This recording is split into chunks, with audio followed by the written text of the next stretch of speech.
ఉపనిషత్తుల్లో రాజా హించోర్ కథ ఉంది. ఒకరోజు అడవిలో షికారు చేస్తూ దారి తప్పి పక్క రాజ్యంలో ప్రవేశిస్తాడు రాజా హించోర్. అప్పటికి అతను రాకుమారుడే. పక్క రాజ్యం రాజు ఆహ్వానం మేరకు ఆ రాత్రి అక్కడే బస చేస్తాడు. అతిరూపవతి అయిన ఆ రాజు కుమార్తెను చూసి వివాహమాడుతాను అంటాడు. ఆ రాకుమారి ఒక బ్రహ్మజ్ఞాని. నేను నిన్ను వివాహం చేసుకుంటాను, కానీ 10 రోజులు తర్వాత రమ్మని చెప్తుంది. దానికి రాకుమారుడు చాలా సంతోషంగా తన రాజ్యానికి తిరిగి వస్తాడు. ఈ 10 రోజుల్లో బ్రహ్మజ్ఞాని అయిన ఆ రాకుమారి కొన్ని కందమూలాలు సేవించి రోజుకు కనీసం 10-15 సార్లు విరోచనాలు అయ్యేలా చేసుకుంటుంది. దీంతో తన శరీరమంతా శుష్కించి ఒక అస్థిపంజరంలాగా తయారవుతుంది. తను విసర్జించిన మలాన్ని సుందరమైన ఆకర్షణీయమైన బ్యాగుల్లో నింపి ఒక గదిలో భద్రపరచమని చెప్తుంది. 10 రోజుల తర్వాత రాకుమారుడు ఖుషీగా ఈ రాకుమారిని వివాహమాడదామని వస్తాడు. మహల్లో ప్రవేశించగానే దాసీని ఇలా అడుగుతాడు, ఎక్కడా రాకుమారి? రాకుమారి మంచంపై పడుకుందని చెప్తుంది దాసి. ఆ రాకుమారిని చూసి ఇతను షాక్కి గురవుతాడు. ఎవరీమే? ఎముకలు తప్ప ఏమీ కనిపించడం లేదు. ఆ రాకుమారివి నీవేనా అని అడుగుతాడు. నేనే ఆ రాకుమారిని. ఏమైంది ఇలా అయిపోయావు అంటాడు రాకుమారుడు. నేను ఎప్పటిలానే ఉన్నాను. ఇక నా సౌందర్యం విషయం అంటారా? అదిగో ఆ పక్క గదిలో భద్రంగా దాచిపెట్టాము, వెళ్ళి చూడండి అంటుంది. పక్క గదిలోకి వెళ్ళి చూసిన రాకుమారుడికి కనువిప్పు కలుగుతుంది. పూర్తి వైరాగ్యం వచ్చేస్తుంది. వచ్చి రాకుమారికి పాదక్రాంతుడవుతాడు. రాకుమారి అతనికి ఉపదేశం చేస్తుంది. ఆ తరువాత అతనికి ఇంకా వైరాగ్యం ఎక్కువై పూర్తి ప్రపంచాన్ని, రాజ్యాన్ని వదిలి సన్యాసం తీసుకుంటాడు. నేను దేనికి ఆకర్షితమవుతున్నాను? రక్తమాంసాలతో, మలమూత్రాలతో నిండిన ఈ దేహానిక, లేదా దేహ ప్రదర్శన, దేహ ఆకర్షణ? మనుషులందరమీ కూడా దీని పరిమితిలోనే బంధింపబడి ఉన్నారు. బైబిల్ మహావాక్యం చెప్తుంది, నేను మీతో చెప్పునదేమనగా, ఒక స్త్రీని మోహపు చూపుతో చూచు ప్రతివాడు అప్పుడే తన హృదయమందు ఆమెతో వ్యభిచారము చేసిన వాడగును.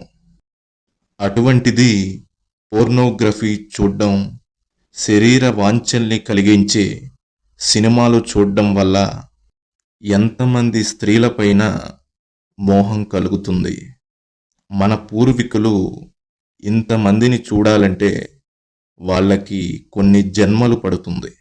కానీ ఇప్పుడున్న జనరేషన్స్కి అది పోర్నోగ్రఫీ ద్వారా చాలా తేలికైపోయింది. బ్రహ్మచర్యాన్ని పాటించేవారు ఒక నియమాన్ని పెట్టుకుంటారు. స్త్రీని తల్లిగా, చెల్లిగా చూస్తారు. అయినప్పటికీ అందులో ఎంతో కొంత ఎంజాయ్ మెంటాలిటీ అనేది ఉంటుంది. ఎవరైతే ఈ పోర్నోగ్రఫీ చూస్తారో వాళ్ళ కంటికి స్త్రీలు షుగర్ క్యాండీస్ లాగా కనిపిస్తారు. అసలు వాళ్ళని గౌరవించడం పక్కన పెట్టండి, పోర్నోగ్రఫీ మనిషిని పశువుగా మారుస్తుంది. ఎందుకంటే జంతువుల్ని చూడండి, ఆకలేస్తే తింటాయి. ఆడ జంతువు కనపడితే కామాన్ని తీర్చుకుంటాయి. అయితే మనుషులన్నాక కొన్ని కట్టుబాట్లుంటాయి. దానర్థం అసలు స్త్రీలని చూడకూడదు అని కాదు. సహజంగా ఎవరైనా చూస్తారు.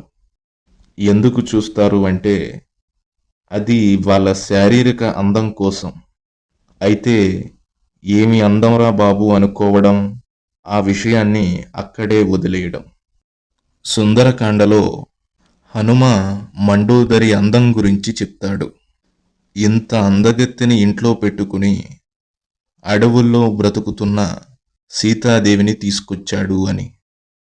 ఎందుకంటే ఆయన అవసరాన్ని బట్టి చూడాల్సొచ్చింది. సరే, ఈవిడ కూడా బాగుంది, కానీ ఈవిడ సీతమ్మ కాదు అని ఆయన పని ఆయన చూసుకున్నాడు. అంతేగాని అదే పట్టుకుని వేలాడలేదు. అందుకనే కామం మహాశత్రువు, ఆదిమధ్యాంతం దుఃఖాన్ని ఇస్తుంది. దీనిపై విజయం సాధించాలి అంటారు యోగులు. తీరని కామం కాస్త క్రోధంగా మారుతుంది. అది జీవితాన్ని నాశనం చేస్తుంది. సిగ్మండ్ ఫ్రాయిడ్ అతని సైకాలజీ అంతా సప్రెషన్ గురించే మాట్లాడుతుంది. కామాన్ని అణగదొక్కడం, సప్రెషన్ వల్లే అన్ని మానసిక రోగాలు, సమస్యలు ఉత్పన్నమవుతున్నాయి అనేది ఆయన సిద్ధాంతం. కానీ సప్రెషన్ కంటే లోతైన విషయాలు ఉన్నాయి. ఇవి ఫ్రాయిడ్కి తెలియదు. కేవలం సప్రెషన్ గురించి అధ్యయనం చేశాడు. కానీ సబ్లిమేషన్, ఉదాత్తీకరణ గురించి అతనికి ఏమాత్రం తెలియదు. వికారాలని అణుచుకోవడానికి సన్యాసులు లంగోటా కట్టుకుంటారు.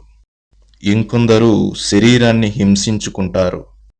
కానీ సప్రెషన్ వల్ల, అనగదొక్కడం వల్ల కామవికారం అదుపులోకి రాదు.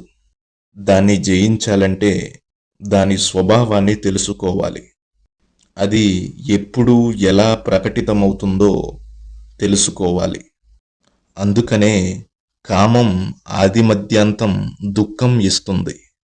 దీనర్థమేంటి? ఆది అనగా ఎప్పుడు, ఎక్కడ, ఎలా మొదలవుతుందో ఇక మనస్సుని కుదురుగా ఉండనివ్వదు. బుద్ధి అటూ ఇటూ పరిగెడుతుంది. ప్రశాంతత కోల్పోతుంది. రాత్రింబవళ్ళు వారి గురించే ఆలోచన. స్వప్నాలు, మెడిటేషన్లో కూడా వారి ముఖమే కనిపిస్తుంది. కాబట్టి సప్రెషన్ చేయడం వల్ల అది ఇంకా ఎక్కువగా దాడి చేస్తుంది.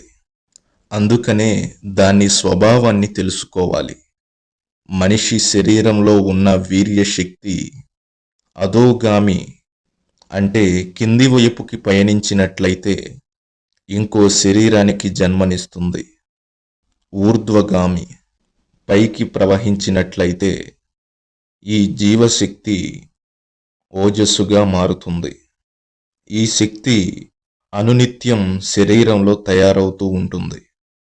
సత్యత్రేతాయుగాల్లో ఇంద్రియ శక్తి శరీరంలోనే అబ్జార్బ్ అవుతుందని చెప్తారు.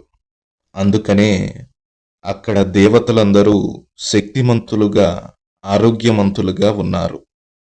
పురుషుల్లో ఉన్న ఈ వైటల్ ఫోర్స్, లైఫ్ ఫోర్స్, దీన్నే కుండలిని శక్తి అంటారు.